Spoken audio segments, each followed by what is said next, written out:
ॐ ॐ सहना भवतु सहनौ भुनक्तु सह वीर्यङ्करवावहै तेजस्विनावधीतमस्तु मा विद्विषावहै ॐ शान्ति शान्ति शान्तिः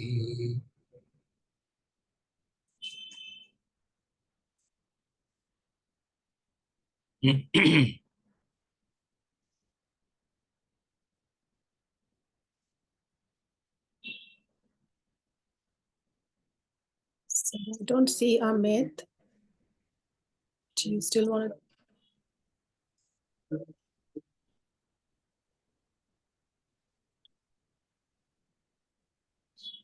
Yeah. Does anybody see Amit? No, he won't be here. No, you still want to take the question? We'll take it up later. Yeah. And then the second question is by Narayan. Yes. Go to that.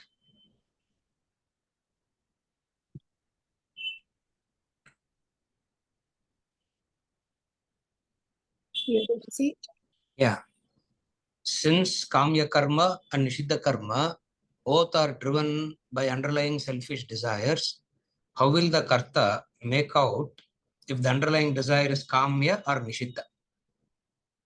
So the question is, Kamya Karma, Nishiddha Karma, both are driven by selfish desires. How will the doer, the Karta, make out whether it is Kamya Karma or Nishiddha Karma?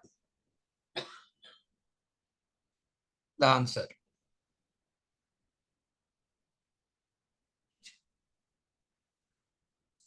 We understand it only based on, we understand it purely based on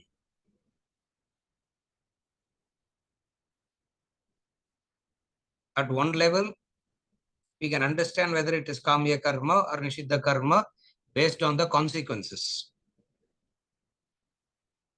The consequences of it determines whether it is Kamya Karma or Nishiddha Karma.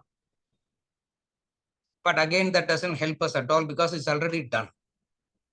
So is there a way by which a person can know it before doing itself? That's the, so there are two ways of knowing. One way is by consequences. While doing, it looks like you are doing the right thing. Always at the point of doing, nobody will understand, nobody will think that what they are doing is wrong or Kamya Karma. Nobody will understand it as a desired in action. For all actions will appear as right, as legitimate only, as right, as legitimate. No need to even doubt about it. So invariably, we understand whether it is Kamya Karma or Nishiddha Karma based on the consequences it creates, it produces. Based on the consequences it produces, we turn back and say, next time I will not do it. That is one way of understanding. Again, because of the consequences it produces, you understand, next time I will not do an action like this, which is going to produce the consequences of agitation, frustration, etc. Is there a way in which it can be done before that? It can be done before that, where the person understands that Kamya Karma per se cannot be avoided. The effects of it can be watered down by guiding it with Dharma. Again, I repeat, Kamya Karma as such cannot be avoided. Kamya Karma means desired and actions. Desired and actions cannot be avoided. But I can ensure that it is guided by, Dharma. Therefore, the consequences of the selfishness in the Kamya Karma goes up. Again, I repeat. The selfishness of the kamya karma can be watered down, eliminated by guiding it with dharma. Therefore, how will the karta know that it should be guided by dharma? Now, we cannot know what dharma is because it is kamya karma and nishidha karma is easy to understand. Dharma is that much complicated to understand. Therefore, what is the other way? Whatsoever the scriptures has told not to do, I will not do. That's how you avoid. That's how the karta can avoid the kamya karma and nishidha karma. Nishidha karma means prohibited actions. Kamya karma means desire-ridden actions. Both are prompted by desires. Both are prompted by selfish desires only. Therefore, the way to avoid it is what? The list of actions given by the Shastras will be what they say to do, I will do. What they say you should not do, I will not. You follow? If the Shastra is not available, if the list is not available, where will you go to? Shastra is not available. The book is not available. Where will you go to? The teacher only you have to go to.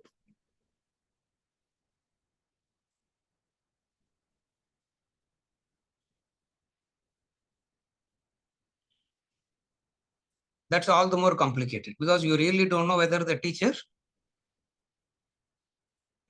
you won't really know whether the teacher knows or not.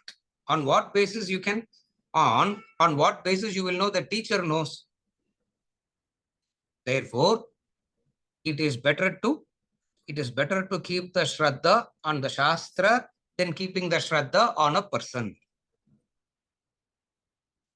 Again, it is better to keep the Shraddha on the Shastra than keeping it on a person. Because Guru means a person. And very difficult to have. You can get attached, you can get infatuated to a person, but you can never get attached, infatuated to dharma. That is not possible. Again, I repeat, you can get infatuated, attached to a person, but you can never get attached, infatuated to dharma. Why?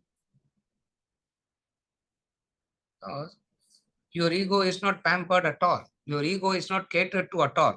The person will cater to your ego at times. The book doesn't, the scripture doesn't do that at all. Therefore, how will the karta know that whether it is part of the nishidha karma, kamya karma, so that one can avoid that? Follow what is said in the Shastra. Tasmat Shastram Pramanam te karya vyavastitau. In the matters of karyam and akaryam. Vyavastitau means in the matters of discerning. In the matters of deciding karyam and akaryam. What to do, what not to do. Keep Shastram as the Praman.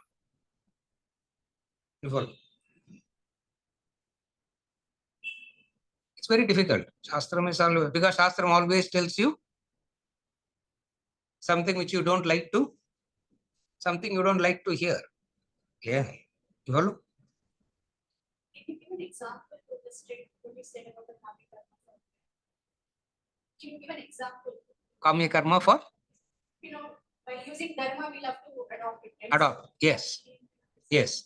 A clarification, can you give an example of dharma being adopted to Kamya Karma? First thing is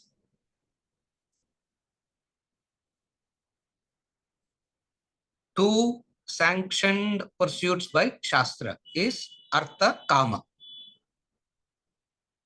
Shastra prescribes, Shastra has recommended 4 things to do.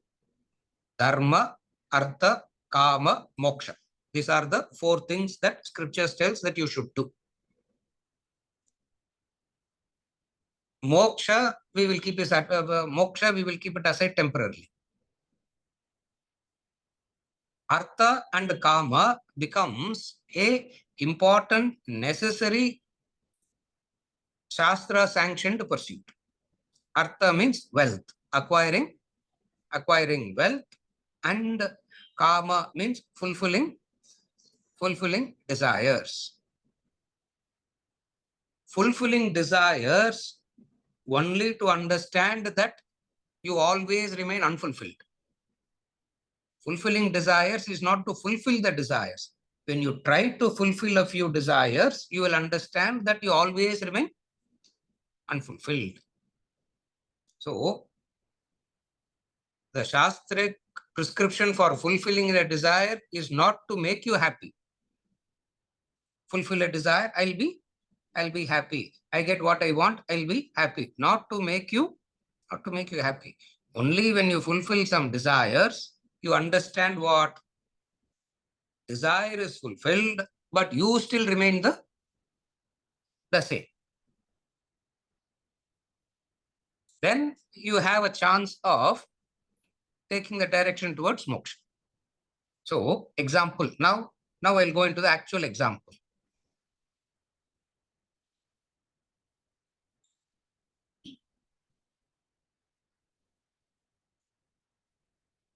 The entire Grihastha dharma is sanctioned by the Shastra. Living the life of the householder. Yeah, holding the house in Artha, isn't it? Yeah, householder. Householder, no, one who is holding the adana householder, no meaning adana. Yeah. I don't know from where people got the meaning. Householder means married. Householder, incidentally, some will be married. That's all. Grihastha naturally doesn't mean married. Grihastha literally means one who has a griha. One who has a griha means one who has a point to go back to. We all have a point to go back to. And in that point where we go back to, there is the Agada, isn't it? People say, isn't it?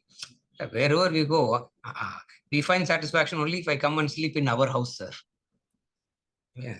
So grihastha means you have a griha is the nest, house. Griha na house. Just as the birds will fly all over, but it will come back to the nest. And only when it comes back to the nest, it has the peace, the satisfaction. So that is called grihastha.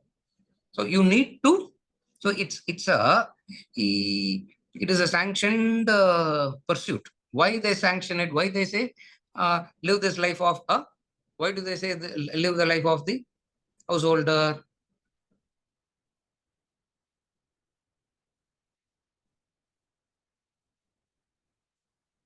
For detachment to happen, some experiences are necessary. Detachment cannot happen theoretically. Reading about detachment cannot happen. That's why we have this in the traditional marriage, we have this significance. Even today, they do it, but it's not done in the way it ought to be done. There is one part of the ritual in the marriage, more so in the Brahminical marriage called Kashi Yatra. What does that mean? The boy theoretically studied detachment in the Gurukula. Because he has studied theoretically about detachment and moksha and all that in the Gurukula, he straight away thinks he can jump there. Straight away he thinks he can go there. For which the scripture says, no, you have only got it. You have heard detachment in theory. You actually don't know what? You actually don't know what detachment is. In order to get to detachment, some experiences are necessary. And when you go through that experience should not create karmas for you. That experience should not create karmas for you. Because if that experience is going to create karmas in the sense of consequences, another janma just to undo that. So the idea is, why would you want to do that? Therefore, what do they do? Pursue the desire, and when you are pursuing that desire, ensure that it doesn't create karmas for you. How do you do that? Grihastha ashrama dharma. So Grihastha ashrama dharma is the indicator of Grihastha ashrama dharma is a very beautiful indicator of pursuing desires dharmically.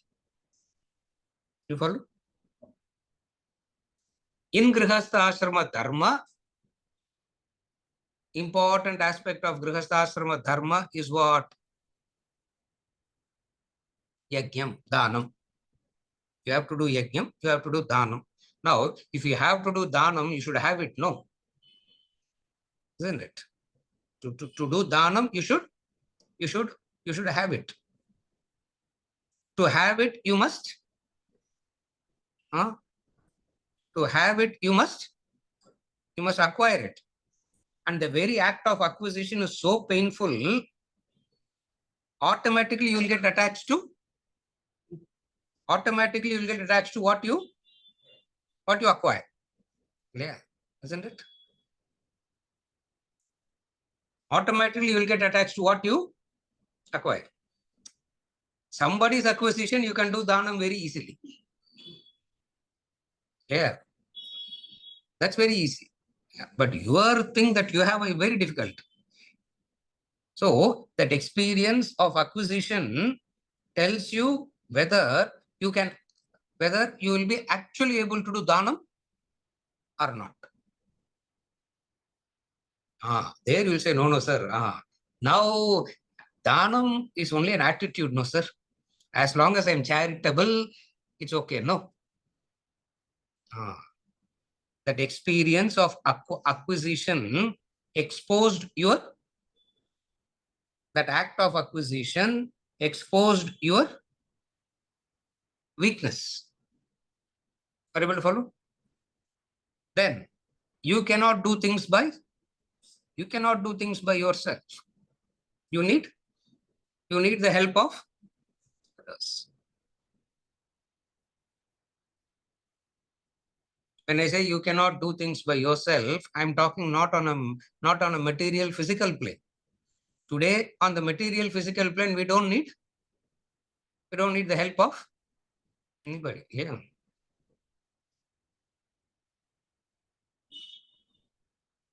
As you are cooking in the kitchen, you can have a washing machine and wash clothes also, isn't it? So in 30 minutes, you can finish. In 30 minutes, you can finish cooking and wash, isn't it? And if you have a dryer also, you don't even have to. In your place, you have dryer, no? Dad was telling him, don't buy a dryer. I'm telling him, no, it's okay. Just wash. At least that work we can do. No, just take 10 steps to go and dry. No, that also machine does, isn't it? Drying, ironing, what all. So now it's not about. I'm not talking about help in terms of physical material. We need the others to give love and receive love. When I give love and receive love, how much I can get selfish there, how much I can get attached there. So Grihastha Ashrama Dharma as in acquiring wealth tells you how much you can be materialistic. And when you get married and raise a family, how much possessive you get. How much charitable you can be, how much possessive you get. What teaches you directly? Theoretically, if you study Vedanta, so straight away you believe you don't have both. You will think you don't have weakness for both. When you actually start doing it, you know how dependent you are on that. Therefore, to expose the limit, to expose your dependency, What is required? This grihastha ashrama lifestyle is required. That is the purpose of grihastha ashrama. Not to live a life of happily married ever after. Yeah. That trauma doesn't exist at all in life. There is no happily married ever after. So the dharmic way of you acquire wealth, you will turn possessive to that wealth. You will turn possessive. It's very difficult.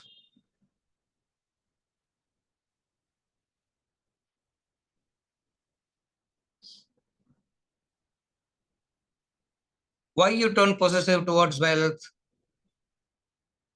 You see security in that. You see safety in that. I am not saying it has no safety. Yeah? I'm not saying that. I'm not saying it has no safety in it. I'm not saying it has no. Like I am saying you see safety and security in that. Then you understand what safety and security should be found from following dharma. You get a clue. Safety and security must be found in following dharma and not what you possess. You can call it dharma, you can call it God. If you are a devotional person, you will say safety and security in God.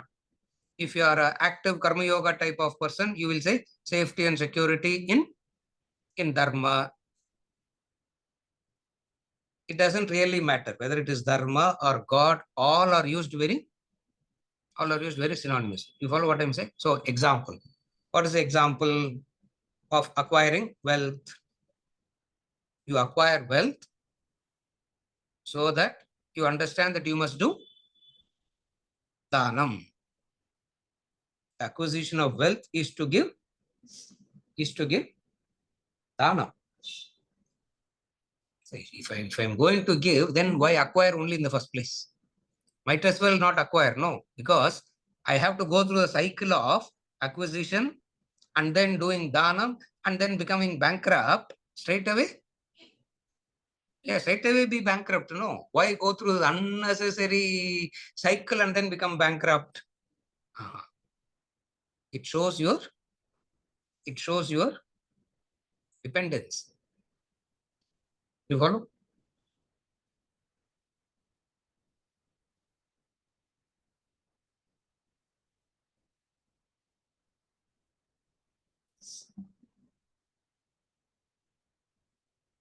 To further boil it down and give a gross example. To further boil it down and give a gross example.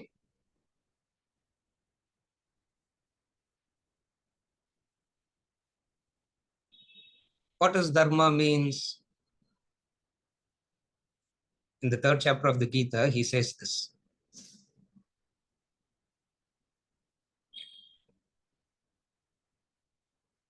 Before you eat every meal, you should ask yourself, what have I done to deserve this? What have I done to deserve this food? If I feel I have not done anything, what I should do? Should not eat because I'm eating sin. I'm eating sin, he says. Yeah.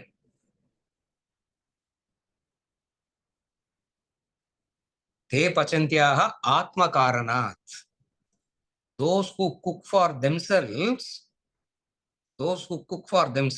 eat sin. Yeah. You hear this, some fear should come. No, sir, I have done so much. Therefore, I need not do anything. Then Naraka will teach. The question is how to avoid that. So dharma. Follow what I'm saying? Before I eat a simple thing like a meal, I ask myself, have I done anything in the last few hours meaningful to deserve this? Fact that I'm existing itself is a big deal, no, sir. Yeah. The fact that I'm being, no, I should have. What is meaningful means? What is meaningfully, what is deserving to eat that meal means? Some thought of divine should have crossed my mind. Then it is dharmic. You follow what I'm saying? Some thought of divine, some thought of dharma, some thought of divine should have crossed my mind. If not, Atma Karnat, he says, te pachantyaha, pachantyana, samay karduna. Action. That is Kamya Karma. Atma Karanat. Atma Karanat means, here, Atma means for selfishly. Selfishly.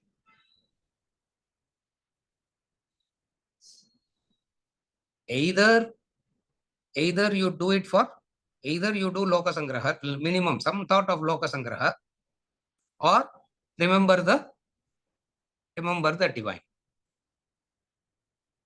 As an example, last week I gave in one of the classes, you can wipe the table because you can't stand the dirt. Yeah, that is OCD problem.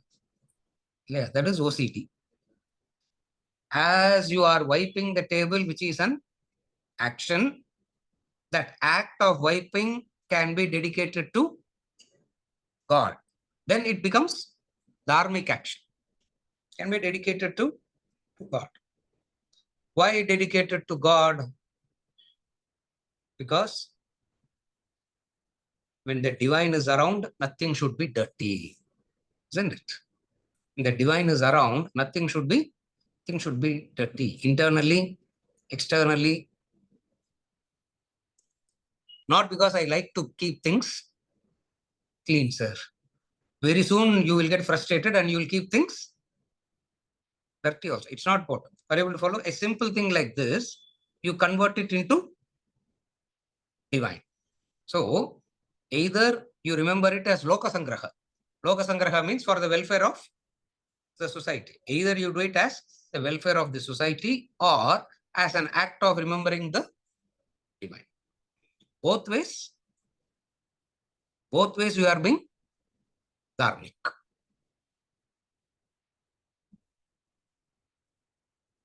You start with Loka Sangraha because you can't remember God and divine a lot. Or if you remember divine,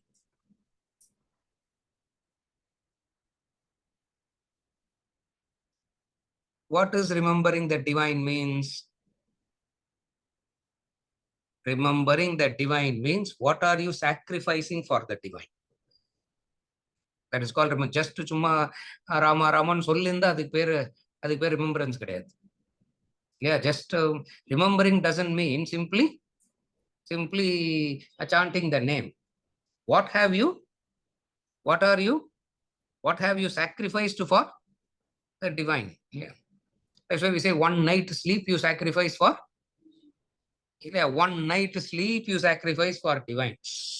No, sir, that is too. If I don't sleep that night, next morning what will happen? Nothing. Okay, you have been sleeping for so long and waking up fresh. What has happened? Nothing has happened. Therefore, what you do, remembering the divine means, what are you sacrificing for? Remembering the divine. You follow? So, remembering the divine means sacrificing for the divine. But then we think remembering the divine means just remembering the name. Just because you remember the name doesn't mean you have thought of okay, one meal you skip for the sake of divine.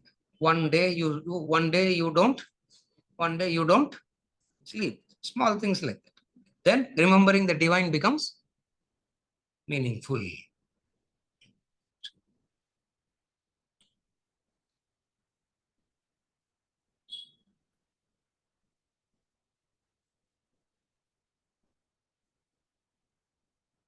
All night, these two boys were kept awake. Shivratri. So both of them, both the brothers.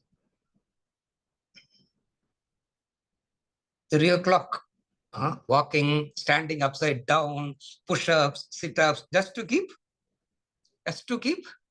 awake. Yeah, that is remembering the divine.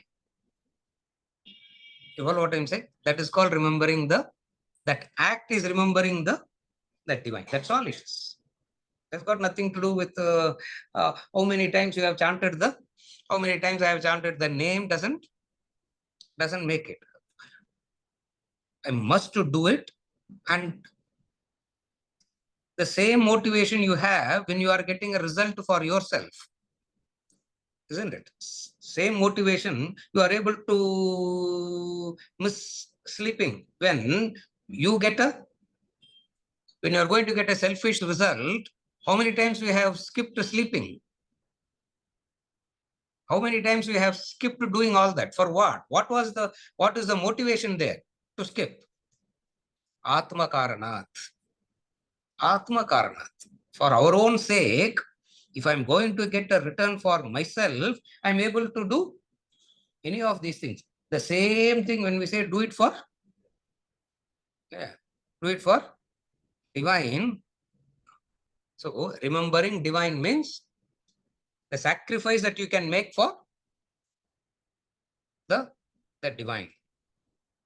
Yeah, you follow? Amrilla, there's a beautiful song.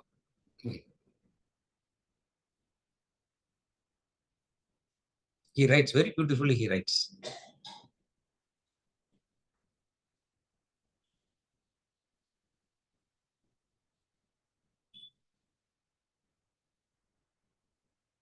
Govindan சொன்னா தூக்கம் வந்துடுறதான். He says, கோவிந்தான்னு சொல்ல சொன்னா the eyes go to அப்படியே போறதான். Same eyes become wide open if you have to gossip about. The same eyes becomes wide open if you have to gossip about. But இல்லையா கோவிந்தான்னு சொன்னா கொண்டு உறக்கம் தள்ளும்னர். அதே thing. So now what is remembering that divine means? I sacrifice something. You follow what I'm saying? So something you sacrifice for the sake of the divine, you sacrifice something. Then you are remembering means sacrifice. That's all. Remembering means sacrifice. If you can't sacrifice, you are not remembering. It's very clear. Again, I repeat. If you can't sacrifice, you are not remembering. You remember the child. How? By making sacrifices. How do you remember the child? By making sacrifices. How do you remember yourself? Others must sacrifice for you, no? Correct? It's very simple. How do you remember? Others must sacrifice. So remembrance implies what? Remembrance implies sacrifice. Remembrance implies sacrifice. For example, you asked. I gave 5 examples. Yes, Narendra. Yeah. This life is a prarabdha. Yes. This prarabdha we have vasanas. Yes. So one vasana to use as a swabhava and guide it with dharma, and in the field of your activity you do nitya karma. Yes. The other side of the other vasanas which propel your kamya karma and guide it with dharma and live the life. Yes. At the time it doesn't produce mental agitation, sorrow, misery. Yes. Don't we have to be comfortable with this life, doing yajnadana tapas, Yes. and letting the prarabdha end. Yes. Adukula, why are you worrying about prarabdha? I don't know why he's starting worrying about his prarabdha so young in his life. Yeah. The birth is prarabdha. Life is not prarabdha. He said, this life is prarabdha. No, life is not prarabdha. The birth is prarabdha. the father, the mother, the environment, that is prarabdha. Your swabhava is prarabdha. Your swabhava is prarabdha.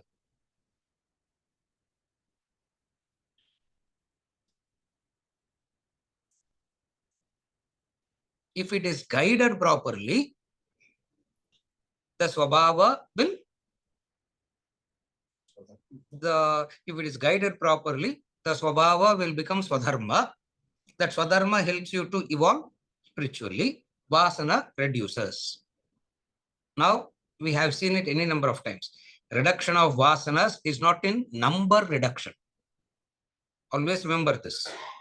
Desires reducing, vasanas reducing is not the reduction in numbers. It is the reduction in the intensity of the unfulfillment. Again, it's not the number of desires that is getting reduced. Even though figuratively we say your vasanas will reduce, your vasanas will reduce, your vasana will reduce, not to be misunderstood as the number reduces. Like an example you also give, as you keep evolving, then the number of desires will reduce, and then you attain to the level of sannyasa, only 2-3 desires will remain. One is the desire for moksha, another is the desire for guru seva. Other than that 2-3, the rest of the things will not be there at all. That is an example, not to be taken too literally. If you take it literally, then you get into real trouble. So what it means, reduction of vasanas means what? Reduction of vasanas means reduction in the intensity of unfulfillment. More and more dharmic life you lead, the intensity of unfulfillment reduces. Yeah. More and more dharmic you feel, that's what he says, the Vedic formula. Dharmo rakshati rakshitaha. You feel protected. You feel safe. You feel so protected. You feel so safe. Nothing can, there is nothing that can come and cause worry to you. Yeah, that's a beautiful, that's a very wonderful state of existence, which is very dharma, which is very dharma itself. You follow what I'm saying? Therefore, prarabdha is, your life is not prarabdha, your birth is prarabdha.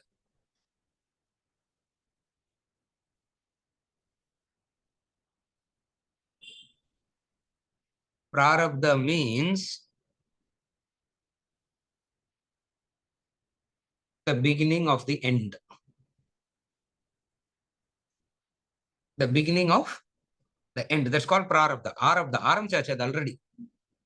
It has already started to end. Yeah, another prarabdha pati worry panna matter. So why are you even worried about prarabdha? Because the end has already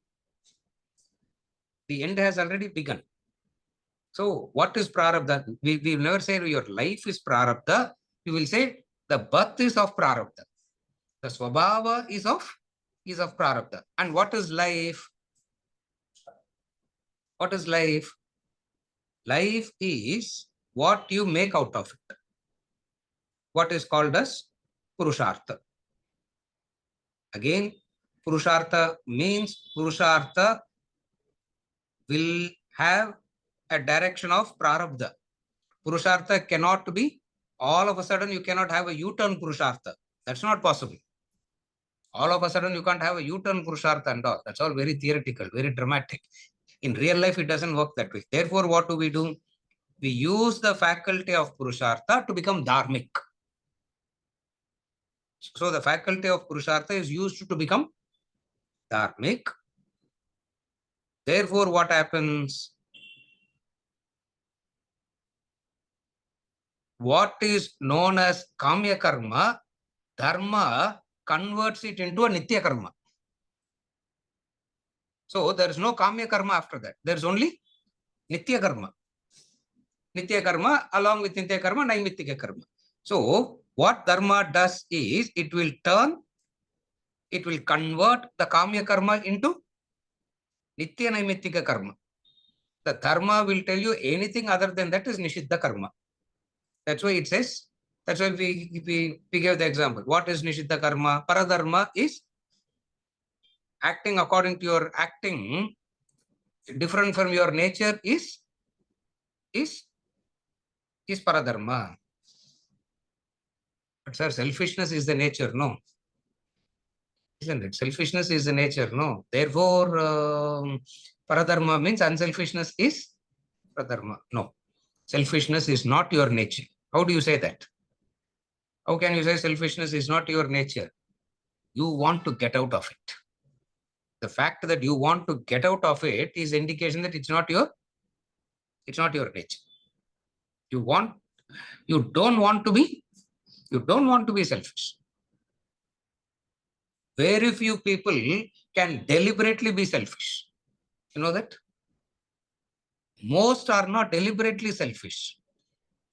They misunderstand it, that's all. It's more of an ignorance that is making them to be in selfish. Very few can be deliberately selfish. Like, okay,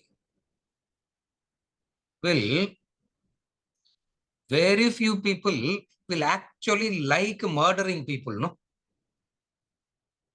99% of humanity doesn't like murdering and all. Yeah, they may work for a cause which I may not like it. Yeah. Who I may call as a terrorist, that person somebody may call him as a freedom fighter. Now, what do we do there? I will call somebody as a terrorist. Somebody will call the same person as a freedom fighter. Now, so most of us cannot be comfortable being selfish. Therefore, selfishness is never our swabhava. Selfishness is not our swabhava because we don't want to be in that. We are agitated by that. We are frustrated by that. Follow? Therefore, swabhava is your life is prarabdha. No, life is not prarabdha. Life is an attempt that you are making to be fulfilled. What is life? Life is an attempt to be seeking fulfillment. You want to be fulfilled all the time. Purnam. Remember? So what is life? Life is not prarabdha. Life is an attempt that you are making to find purnatva. In that, you may seek it in the wrong direction. Knowledge comes and tells you seek it in the right direction. That's all. Therefore, in order to find that purnatva, a method has to be followed. A method has to be followed. What is that method? Whatever be that method of dharma, blah, all the text. Follow what I'm saying?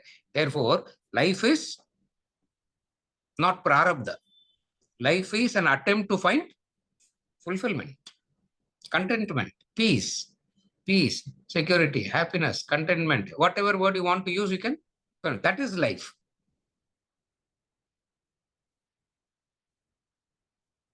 Prarabdha is that which has put me in a specific situation. A situation which I find myself in is because of my prarabdha, isn't it? I find myself in a situation. So I got trapped, sir. I didn't do anything. I just got. Oh, you find yourself in a situation, and the fact that you find yourself in a situation is called prarabdha. Yeah, that is prarabdha. You are in a situation, and all of us find ourselves in so many situations. All this is called prarabdha.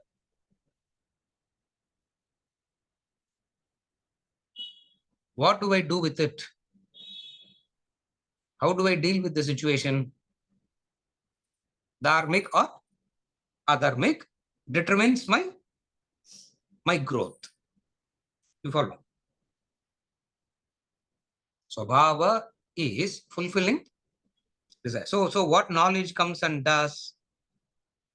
Your kamya karma,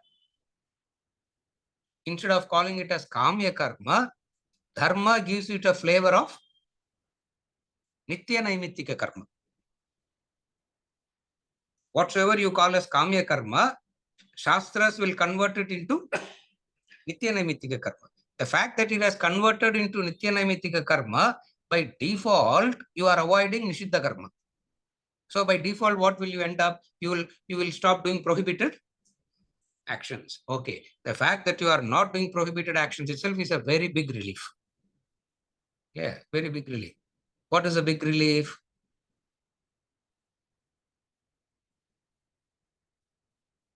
Your future situations will be definitely better than your current situation. That is, yeah, your future situations that you are going to face is definitely going to be better than the present. Yeah. You will be born in the family of wise yogis, Arjuna. Nahi kalyana krit kaschit durgatim tata gacchati. The one who is doing kalyana krit means one who is doing the doer of good. Durgati never comes, Arjuna. Durgatim tata gacchati. That person will not know what is durgati. Yeah. Sadgati and durgati. So, kamya karma will definitely lead to durgati. In order to avoid that, let it be guided by dharma. The moment dharma comes in, how does kamya karma gets converted into nitya naimittika karma? The moment dharma comes in, dharma comes and tells you whether you like it or not, you must do it. You cannot afford to be a victim of your moods. Kamya karma says you will act according to the moods. Nitya naimittika karma says your moods are irrelevant. I'm very sad, sir. Who cares? Yeah. I'm very frustrated. Who cares? Do it. Are you able to follow the difference now? Now, kamya karma means the moods influences your action. Dharma comes and says what? Your moods are irrelevant. Yeah. That's why he gives us example. You wake up crying, you light the stove, crying, make a coffee, crying, and drink your coffee, crying. It means crying can never stop. Crying should never stop any of these activities. That is dharma. That's how the intensity of unfulfillment reduces. So kamya karma, what is the difference between kamya karma and dharma guided actions? Kamya karma says, according to my wishes, according to my moods. Today I don't feel like doing. Yeah, today I don't feel like doing. I can take a break, no?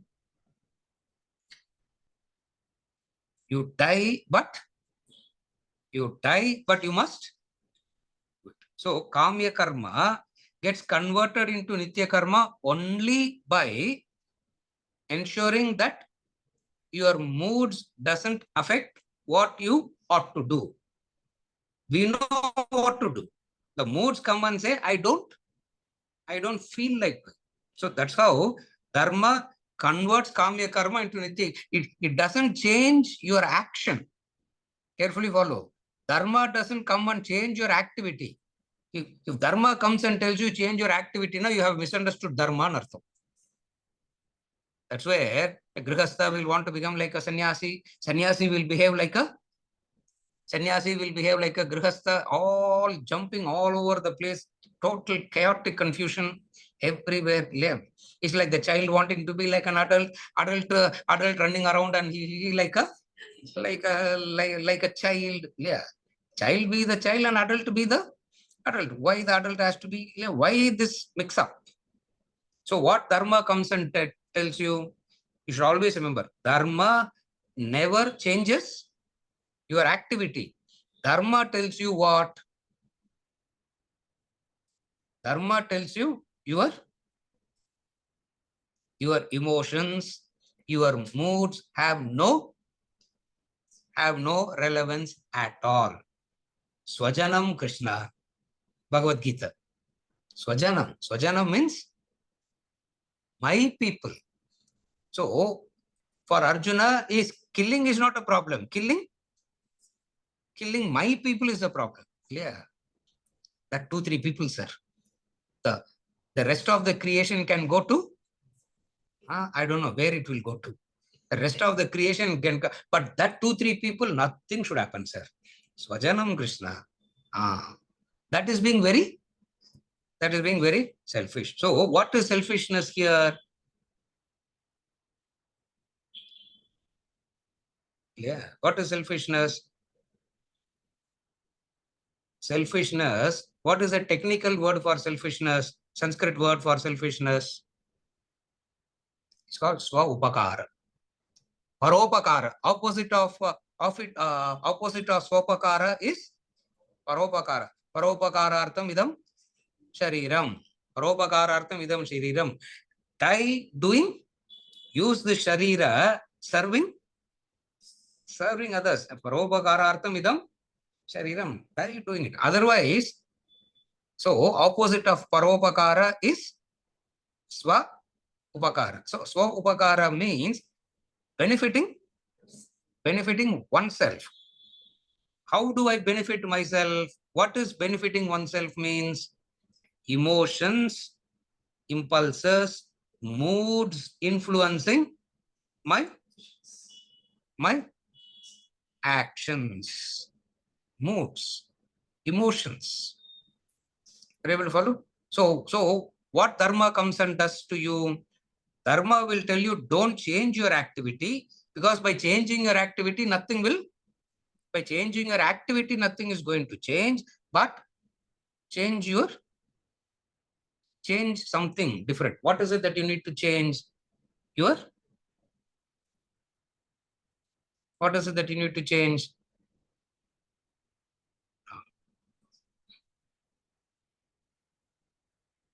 What I ought to do will be done. But supposing if I have a confusion, sir, don't worry. 80-85% of the time we all know. We all have gray areas, only 20%. Always remember this. We never have 80% of gray area. That is why we say dharma is common sense. We say most of the time I say dharma is common sense because 70-80% of the time we know what to do, we know what not to do. The challenge is what? Even though we know what to do, again Arjuna asks in the Bhagavad Gita, what is that force that takes me away, Krishna? Okay, what is that? What is that force that takes me away? Kamayesha, Krodayesha, Rajoguna, Samudbhavaha. Samudbhava means the Udbhavam. It's a beautiful word. And that combination of that Kamayesha, Krodayesha, Rajoguna, Samudbhavaha, Mahashanaihi, Mahapapma, Vidyenam, Ihavairinam. So Dharma comes and tells you very clearly who is your enemy. To summarize, Dharma tells you who is your friend, who is your enemy. Shastra tells you who is your friend, who is your enemy. Who is your enemy? You are your own enemy.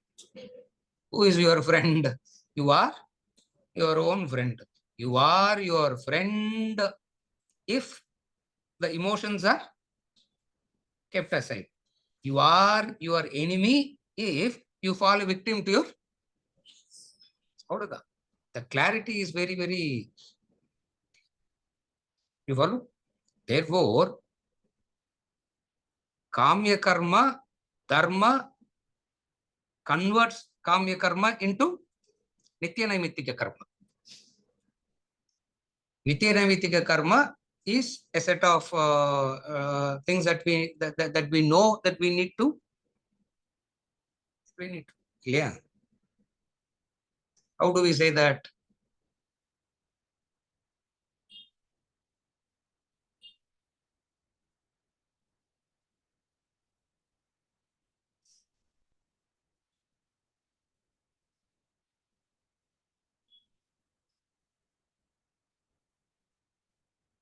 You know how others should behave with you, isn't it?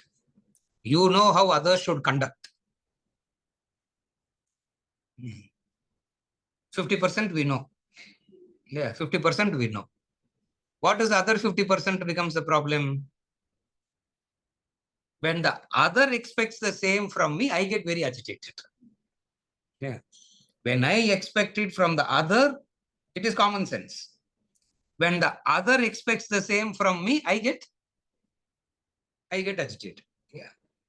So what to do, what not to do, we never have so many gray areas. So we will never have lot of gray areas.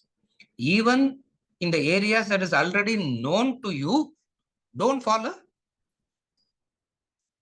victim to your, yeah, don't fall a victim to your moods. Moods means what?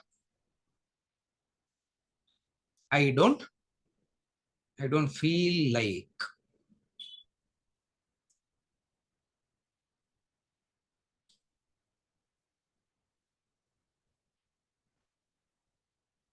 Kamya karma gets converted. Yajnadana tapas is the next thing. Yajnadana tapas.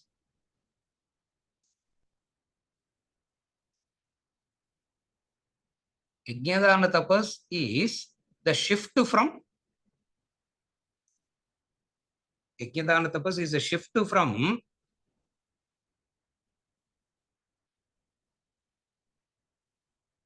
Okay, I'll explain very simply. Path of naraka. So upakara. Path of swarga, paropakara. Yajnadana tapas from paropakara to brahmaloka to moksha. Paropakara plus yajnadana tapas is from swargaloka to brahmaloka and then moksha. Another அது வந்து the path of naraka, the path of the moon, the path of the sun, and then the last one, the direct path. The direct path will be told to the one who is matured. See, the direct path can be told to everybody, but only one will react to it.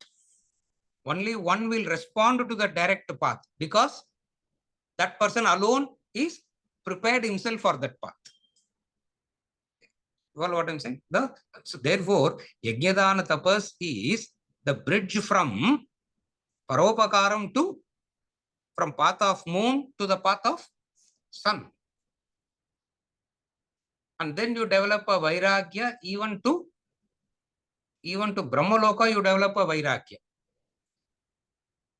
That's why Taittiriya Upanishad gives the gradations of Ananda. Remember that example we do all the time? Gradations of joy, A plus in everything. You are, imagine everything.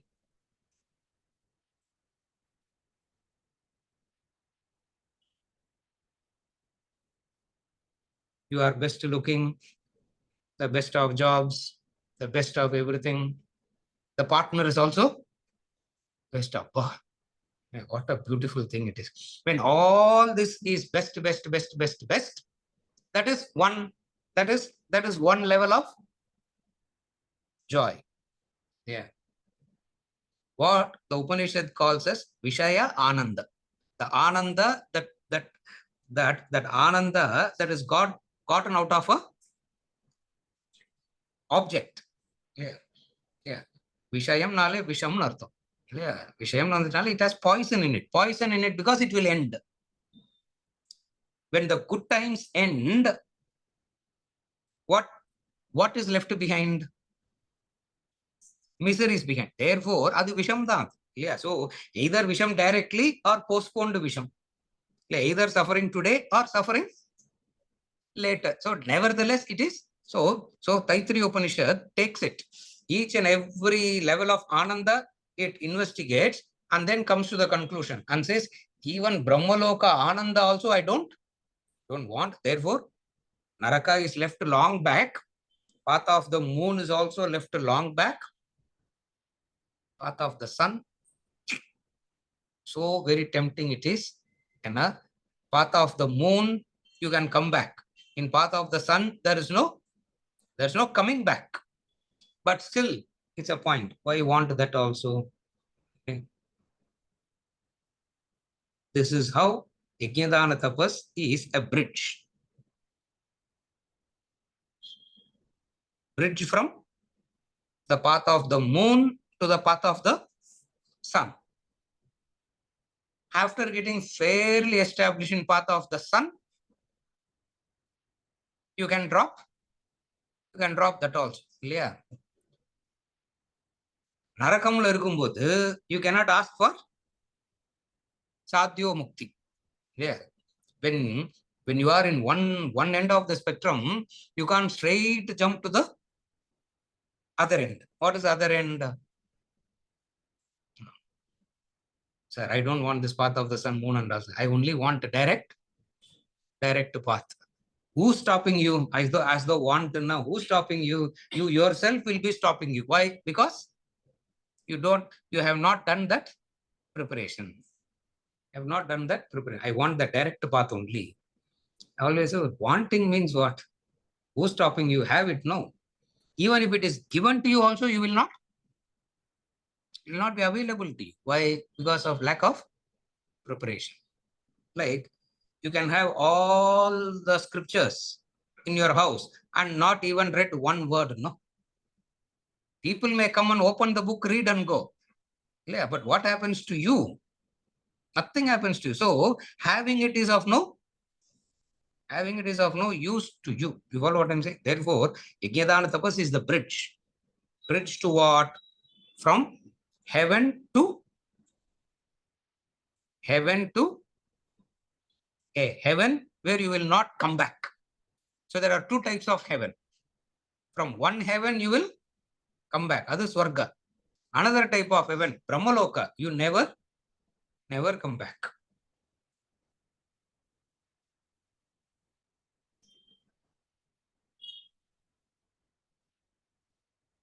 Long back, he asked me, Krama Mukti Venma, Satyo Mukti Venma. I said, Krama Mukti Poro, I said. I said, Krama Mukti is enough.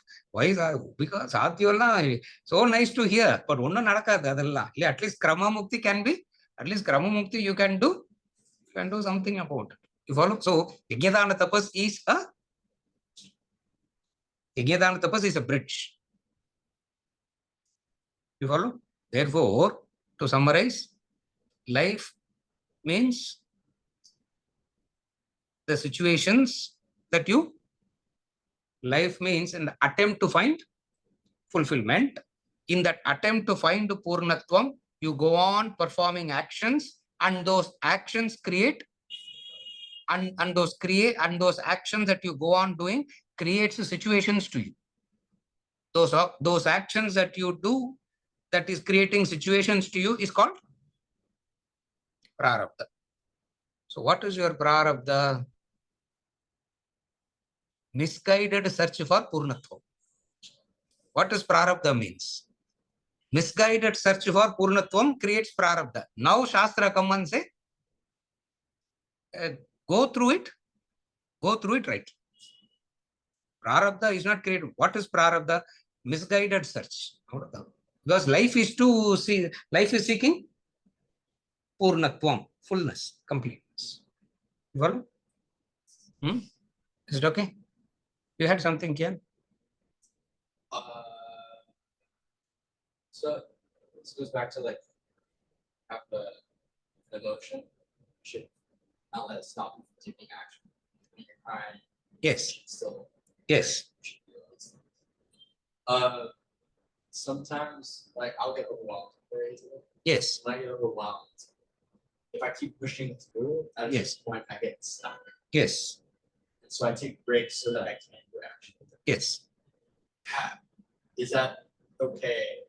And if it is okay, Yeah. how do you know that you're not doing too much? Yeah. The question that Kian is asking is, at times you push yourself and you get overwhelmed and stuck. So those are the times where you will want to take a break only to come back. If there is a clarity that you must come back, it is okay. You take a break only to come back, then it is all right. You follow? But the real solution is what? We want to understand the very source that is causing you, making you overwhelmed so that you can prevent that. That's the right understanding. You follow what I'm saying? Now, it is okay to take a break, provided if you have the clarity that you are going to come back. What in the verse 8, 9 of chapter 3, he calls us, you take a detour only to come back. Sometimes the highways are, you are driving on a freeway, the road is broken, and they say take diversion. You are going away, and when you are going away, you are very clear to get back to the freeway very fast. That is okay. But then that's not the permanent solution. What is a permanent solution? What is it that is making you to get overwhelmed? What is it that makes you to get overwhelmed?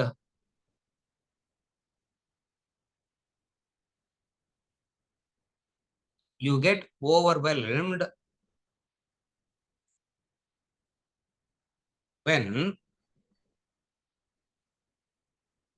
you get egoistic. Overwhelmed, you get when you get overwhelmed only when you turn egoistic. What is egoistic means? Egoistic means the inability to accept limitations.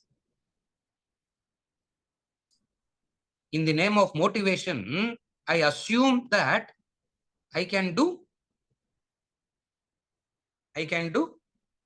anything and everything. You follow? Like the mind says, if I do, I will do it best. Otherwise, I will not do. Yeah, the insanity.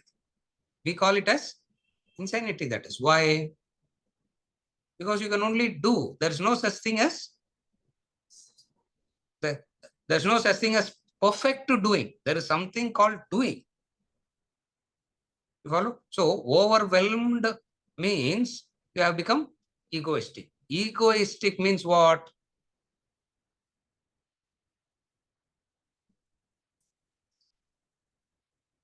You expect yourself to do far above your capacity, and then when you cannot perform like that, you are stuck.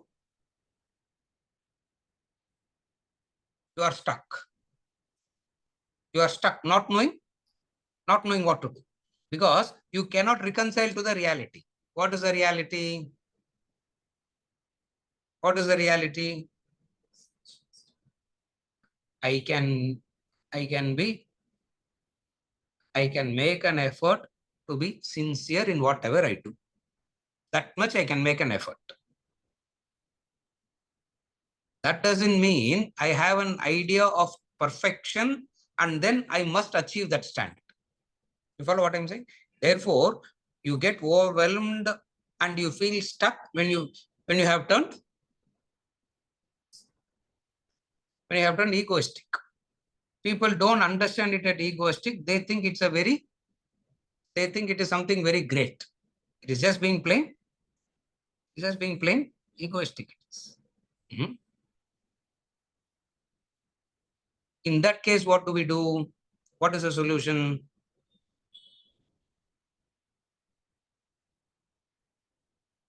Your self-assessment should always revolve around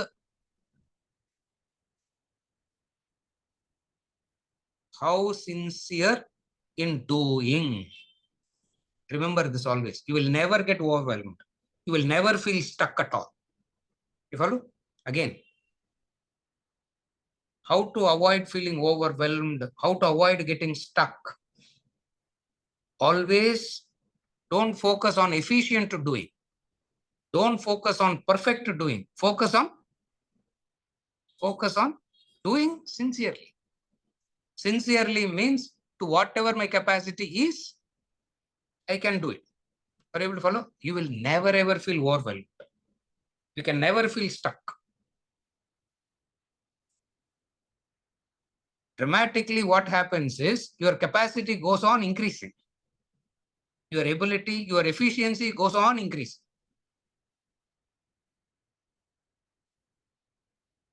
This method is the proper method. So, temporary solution is what? You take a break and come back. Yeah. Take a break and come back. What is the break? 3:30 in the morning. How long to say Om Namah Shivaya, Om Namah Shivaya, Om Namah Shivaya? Take a break. Stand upside down. Stand upside down.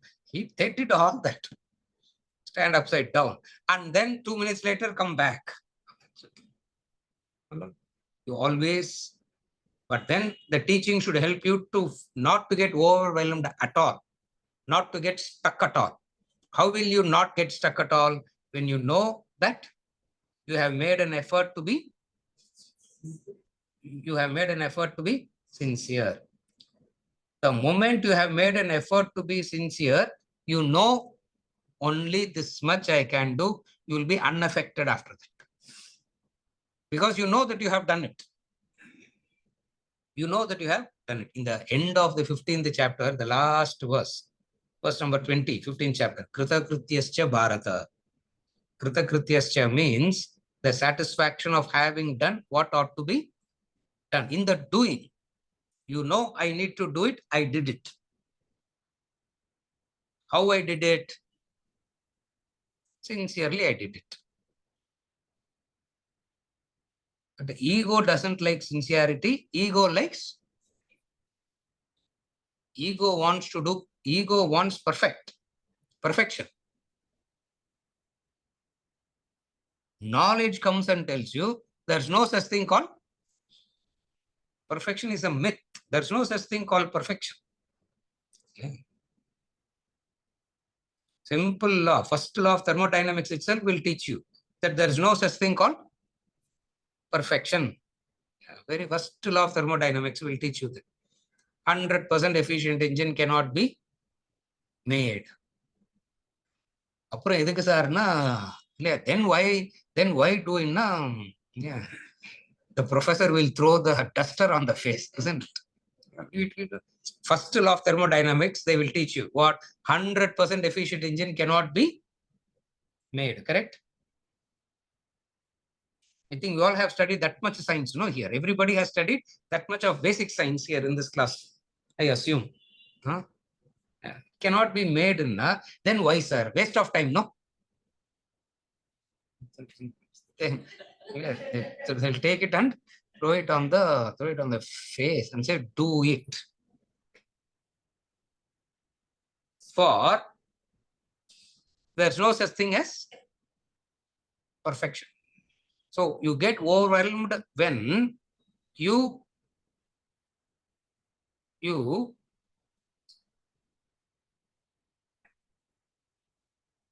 overestimate yourself. You overestimate your capabilities and you compare yourself with that overestimated assessment of yourself. You follow? Knowledge helps you to remove that. What is knowledge says? Limitations is a reality and need not feel inferior about limitation. You should feel inferior only when you are not being sincere. Limitation is the reality of life. So I need not feel inferior because I have a limitation. That clarity helps you not to feel stuck. Follow? With this, we conclude for today. We'll continue next.